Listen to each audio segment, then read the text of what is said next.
राधे राधे मित्रों, राधे चैनल में आप सबका बहुत बहुत स्वागत है। ओम नमः शिवाय। आज श्रावण मास का दूसरा दिन है और राधे चैनल में शिव महात्म्य की कथा का दूसरा भाग आप सुनेंगे। आज श्रावण मास का दूसरा दिन शनिवार है। कथा से पहले हम सब श्री गणेश जी का, भोलेनाथ जी का और माता पार्वती जी का प्रणाम करते हैं। भोलेनाथ जी जो भोले हैं, सहज हैं, माता पार्वती जी जो अटल नारी शक्ति का प्रतीक है और जिनकी कृपा से भक्ति में स्थिरता आती है। और आज विशेष कौन सा दिन है? आज विशेष दिन है शनिदेव का, तो हम उन्हें ये दिन आज अर्पित करते हैं, जो हमारे कर्मों के न्यायाधीश हैं, जिनकी दृष्टि से कोई नहीं बच सकता। हे विश्वनाथ शंभु, हे माता पार्वती जी, हे शनिदेव जी, हमारे सारे पापों को, दुखों को नष्ट करे और हमें धर्म के मार्ग पर चलाते हुए ऐसा विवेक, धैर्य प्रदान करे जो हमें अच्छा कर्म बनाए रखने के लिए प्रेरित करे। आज फिर आप सबसे निवेदन है कि इस कथा की यात्रा में आप सभी भागीदार बने। इस पुण्यदायक कथा को श्रद्धा से श्रवण करें और आगे शेयर करके मेरे राधे चैनल को लाइक और कमेंट्स करें। तो आइए सबसे पहले सुनते हैं शनिदेव जी की कथा। एक बार की बात है कि सभी नवग्रहों में सोम, मंगल, बुध, गुरु, शुक्र, शनि, रवि में विवाद छिड़ गया। इन सब में बड़ा कौन? पर कोई निर्णय न निकलने के कारण सब देवराज इंद्र के पास पहुँचे। देवराज इंद्र के पास भी निर्णय करने का कोई सार नहीं था, किंतु उन्होंने कहा कि पृथ्वी पर इस वक्त विक्रमादित्य नाम के राजा हैं, वही इस बात का निर्णय कर सकते हैं। तभी सभी ग्रह राजा के पास पहुँचे और अपना विवाद बताया और निर्णय करने के लिए कहा। यह सुन राजा चिंतित हो उठे और सोचने लगे कि किसी को भी छोटा बताऊंगा तो वह क्रोधित हो जाएगा। तब उन्होंने एक उपाय किया। उन्होंने सोने, चांदी, कांच, अभ्रक, रजत, पीतल, रांगा, जस्ता, लोहा इन सब से 9 सिंहासन बनवाए और उनके समक्ष रख दिया और उन सब से निवेदन किया कि आप सभी अपने अपने सिंहासन पर स्थान ग्रहण करें। जो भी अंतिम सिंहासन पर बैठेगा वही सबसे छोटा होगा। इस कारण लोहे के सिंहासन पर सबसे बाद में होने के कारण शनिदेव सबसे बाद में बैठे, तो वही सबसे छोटे कहलाए। अब शनिदेव को लगा कि राजा ने ऐसा जानबूझकर किया है, तो क्रोधित होकर शनिदेव ने कहा, राजा क्या तू मुझे नहीं जानता? सूर्य एक राशि में 1 महीना, चंद्र एक राशि में 1 महीना, मंगल 1.5 महीना, बृहस्पति 13 महीना, बुध और शुक्र 1 महीना विचरण करते हैं, लेकिन मैं 2.5 से 7.5 साल तक हूँ। बड़े बड़े को मैंने विनाश किया है। श्री राम जी की 7.5 आई तो उन्हें वनवास हुआ, रावण को आई तो उन्हें वानर की सेना से हारना पड़ा। अब तुम सावधान रहना। ऐसा कहकर कुपित हो शनिदेव वहाँ से चले गए और अन्य ग्रह भी खुशी खुशी वहाँ से चले गए। कुछ समय बाद राजा की 7.5 आई।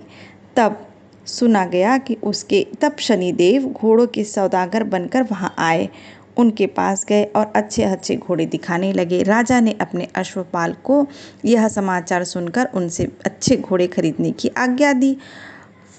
उनसे कई अच्छे घोड़े खरीदे गए और सर्वोत्तम घोड़े को राजा की सवारी करने के लिए दे दिया गया।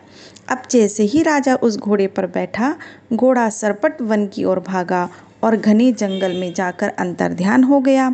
राजा भूख प्यास से भटकते रहे। तब एक ग्वाले ने उन्हें पानी पिलाया। राजा ने प्रसन्न होकर उसे अपनी अंगूठी दी और राजा अपने नगर को चल पड़े। वहाँ उन्होंने अपना नाम उज्जैन निवासी बीका बताया और वहाँ उन्होंने एक सेठ की दुकान में रुककर जलपान किया। कुछ देर रुककर आराम किया। भाग्यवश उस सेठ को उस दिन बहुत ही बिक्री हुई। अब तो सेठ रूप बदले हुए विक्रमादित्य राजा को अपने साथ अपने घर को ले गया। वहाँ राजा ने खूंटी पर टंगा एक हार देखा, जिससे खूंटी निकल रही थी और देखते ही देखते पूरा हार गायब हो गया। तब सेठ ने वापस आने पर देखा कि हार तो गायब है। सेठ ने समझा कि बीका ने ही उसे चुराया है। फिर तो सेठ ने उसे कोतवाल को बुलवा के बंधक बना दिया और उस राज्य के राजा ने भी विक्रमादित्य को चोर समझकर उसके हाथ पैर कटवा दिए और नगर के बाहर फिकवा दिया। वहाँ एक तेली निकल रहा था, जिसे दया आई और उसने राजा को अपनी गाड़ी में बैठा लिया।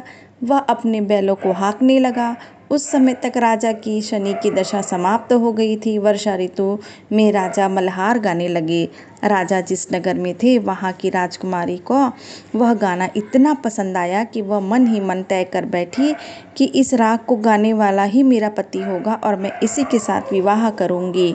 राजकुमारी ने अपनी दासी को वहाँ भेजा। दासी ने आकर बताया कि वह तो एक अपाहिज है, परंतु राजकुमारी नहीं मानी और वह अनशन पर बैठ गई कि विवाह करूंगी तो उसी से करूंगी। बहुत समझाने पर नहीं मानने पर राजकुमारी के पिता ने राजकुमारी का विवाह उस अपाहिज से करा दिया। एक दिन राजा के सोने पर शनिदेव ने सपने में आकर कहा, देखा तुमने राजा, तुम्हारा कैसा हाल हुआ, तुमने कितना दुख झेला। तब राजा ने क्षमा मांगी और कहा, शनिदेव, जैसा मुझे दिया वैसा किसी को और ऐसी तकलीफ मत देना। तब शनिदेव मान गए और कहा, जो मेरा व्रत पूजन और कथा सुनेगा उसे मेरी दशा कभी भी कोई दुख नहीं देगी। जो व्यक्ति रोज मेरा ध्यान करेगा और चिड़ियों को आटा डालेगा उसकी मनोकामनाएं पूर्ण होंगी। ऐसा कहा शनिदेव ने राजा के हाथ पैर वापस कर दिए। इधर प्रातःकाल जब राजकुमारी ने देखा तो बड़ी आश्चर्यचकित हो गई। तो विकार के कहने के बारे में पता चला कि वह तो राजा विक्रमादित्य है। तब सेठ ने माफ़ी मांगी और राजा ने कहा कि ये तो शनिदेव का कोप था, इसमें भला किसी का क्या दोष। तब भी सेठ ने कहा कि राजन, अब आप मेरे घर पधारे।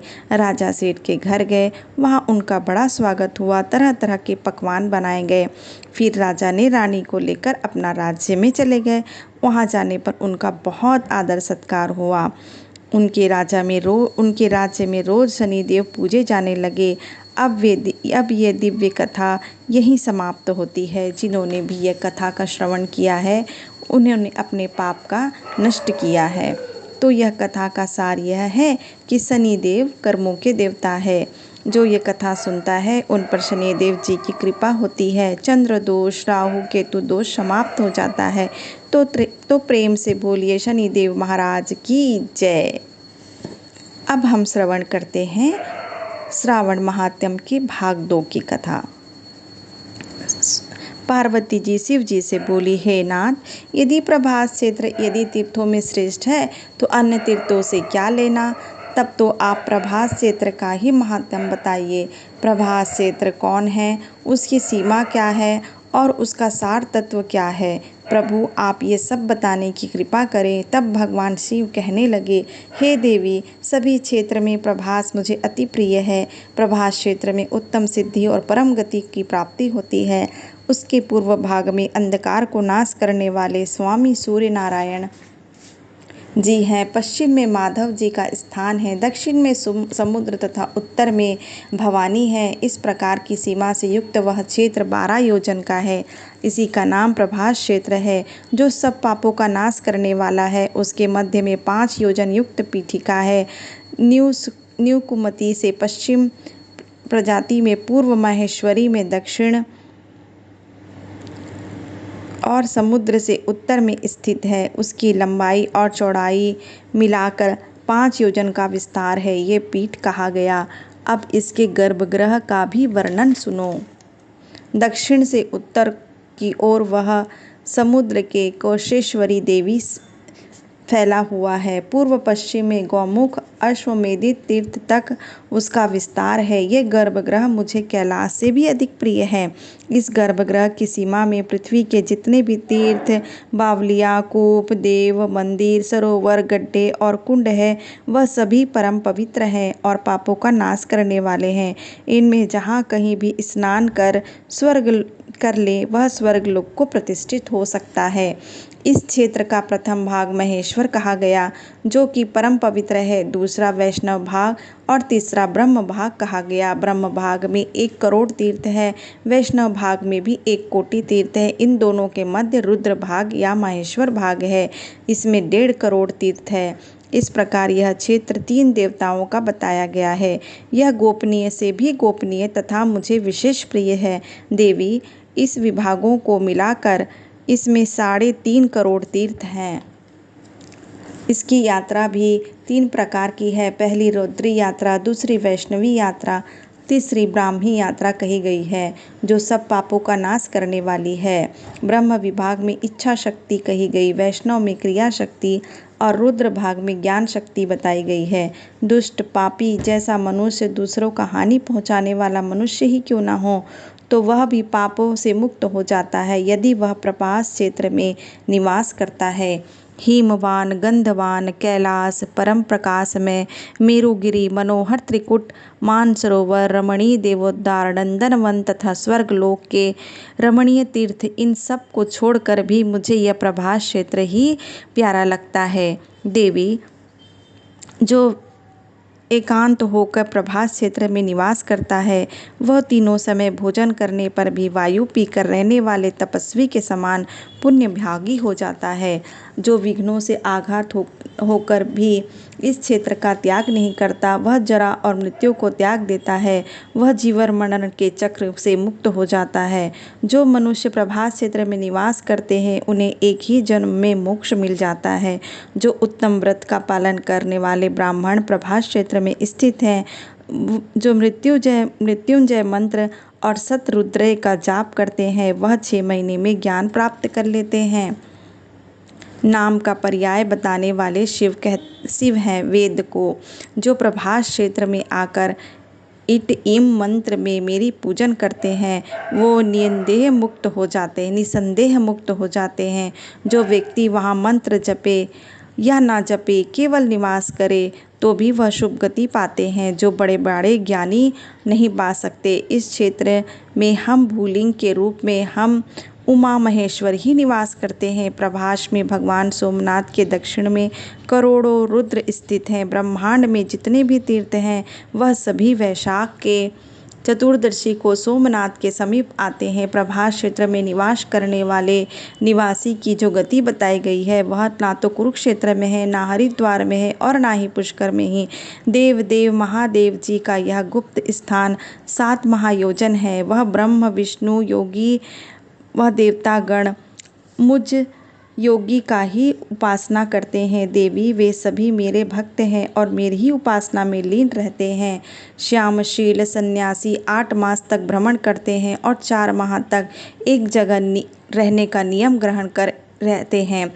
एक मनुष्य सोमेश्वर मनुष्य का पूजन करता है और दूसरा तप करता है, और उन दोनों में वही श्रेष्ठ है जो सोमनाथ की पूजा में श्रेष्ठ है। जो योग सांख्य पांचरात्र तथा इन्हीं शास्त्रों द्वारा जानने योग्य, वे ही शिव प्रभास में स्थित हैं। सोमलिंग में ही संपूर्ण चराचर जगत स्थित है, इसलिए सदैव ही उस लिंग में महादेव जी का यत्नपूर्वक पूजा करनी चाहिए। मनुष्य मानव बुद्धि के अनुसार जो कुछ भी अशुभ कर्म कर बैठता है, वे श्री सोमनाथ जी के पूजन से विलीन हो जाता है। वेदवादी पुरुष, जिन्हें कालादि पुरुष कहते हैं, वे ही भैरव नाम से प्रभास तीर्थ में स्थित हैं। मैं ही भैरव रूप धारण कर सब पापों का नाश करता हूँ। अग्नि निलय, इस मंत्र के द्वारा जिस भाव का वर्णन हुआ है, वही मैं प्रभास क्षेत्र में अग्नि नील नाम धारण करता हूँ। इसके सिवा सभी देवतागण ने मेरा एक नाम काल अग्नि भी रखा है, मेरा एक नाम अग्निशान भी है। इस प्रकार 3 नाम बताए जाते हैं। प्रत्येक कल्प में जो मेरे नाम होते हैं, उनकी गणना नहीं की जा सकती, क्योंकि कल्प और ब्रह्मा असंख्य है। इस प्रकार यह सोमेश्वर देव का रहस्य परम गोपनीय है। देवी, आपके प्रति स्नेह होने के कारण, आपकी भक्ति से प्रसन्न हो मैंने यह बात आपसे कही। मनुष्य, चांडाल, मिलिच्छ आदि व्यक्ति यदि इस प्रभास क्षेत्र में मृत्यु को प्राप्त होते हैं, तो वो सब मोक्ष प्राप्त कर लेते हैं। यहाँ मैंने दक्षिण भाग में विश्वनाथ जी की और उत्तर में दंतपाणि की स्थापना की है। वे दोनों इस क्षेत्र की रक्षा करते हैं।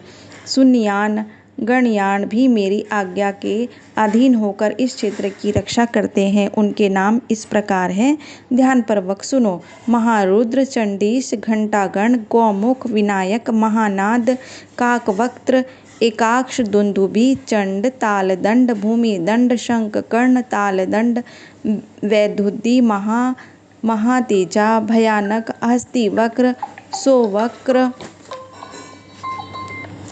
विडाल वदन, सिंह मुख, व्याघ्र मुख तथा वीरभद्र, ये सब गणेश जी के आगे रख कर देव देव महादेव और इस क्षेत्र की रक्षा किया करते हैं। प्रभास क्षेत्र में 1,11,15,00,000 गण निवास करते हैं। वे सभी प्रभास क्षेत्र में तत्पर रहते हैं। अट्टहास नामक गणाध्यक्ष जो 100 करोड़ गणों के साथ पूर्व द्वार में रहकर इस क्षेत्र की रक्षा करते हैं। घंटाकर नामक गण अन्य 18 करोड़ गणों के साथ दक्षिण द्वार की रक्षा करते हैं। विश्वभर नाम के गण पश्चिम द्वार की रक्षा करते हैं। दंडपाणि देव देव के उत्तर भाग की रक्षक हैं। ईशान कोण में भीषणस्य, अग्नि कोण में अवक्त्र, नित्य कोण में चंड तथा वायव्य कोण में भैरवांश रक्षा करते हैं। नंदी, महाकाल, दंडपाणि और विनायक मध्य भाग में 100 कोटि गणों के साथ रक्षा करते हैं। इस प्रकार असंख्य गणाध्यक्ष उस कोटि की रक्षा में तत्पर रहा करते हैं। देवी, कलयुग में पाप से जिनका मन दूषित है उनके लिए यह क्षेत्र अगम्य है। त्रिलोकी में जो पाताल निवास है वो काल भैरव जी की परिक्रमा किया करते हैं। पृथ्वी में जो भी पवित्र तीर्थ हैं, देव हैं, वे सोमेश्वर जी की प्रदक्षिणा करते हैं। भाड़मुति, आषाढ़ी, दंड पुष्कर, नैमेश, अमलेश्वर, भैरव, मध्यकाल के हार, अट्टहास, श्रीशैलम तथा आदि सभी तीर्थ सोमनाथ जी की प्रदक्षिणा करते हैं और पूजा करते हैं। यहाँ प्राची सरस्वती, वहाँ 10 अरब तथा 3 करोड़ ऋषि निवास करते हैं। जो मनुष्य यहाँ अपने पाप नाशन के लिए यहाँ स्नान करेंगे उन्हें 10 गोदान का पुण्य प्राप्त होगा। वहाँ पर शुक्ल भेद आदि लिंग पूजन करने योग्य है। महापापी मनुष्य भी प्राची सरस्वती नदी में प्राण त्याग करने पर साक्षात शिव को प्राप्त होता है। हे ब्राह्मणे, वहाँ दही और कंबल का दान करना चाहिए। यदि सभी पापों का नाश करने वाला सात तथा सार के भी सार पुण्य है। एक बार भोजन को दान करने से जो कोटि फल मिलता है यह जानकर मैं वहाँ प्रसन्नता पूर्वक स्थित रहता हूँ। कलयुग में वहाँ सभी तीर्थ अवश्य ही अदृश्य होकर रहते हैं।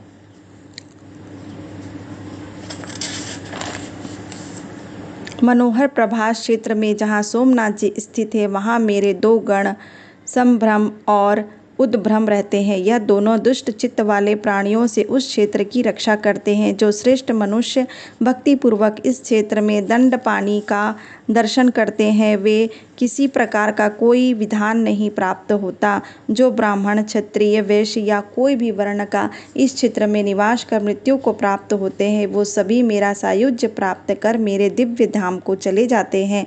मेरे इस रूप का वर्णन नहीं हो सकता। 7 द्वीप 7 समुद्र का वर्णन हो सकता है किंतु मेरे सोमेश्वर लिंग का वर्णन नहीं किया जा सकता। 100 कोटि वर्षों में भी नहीं किया जा सकता।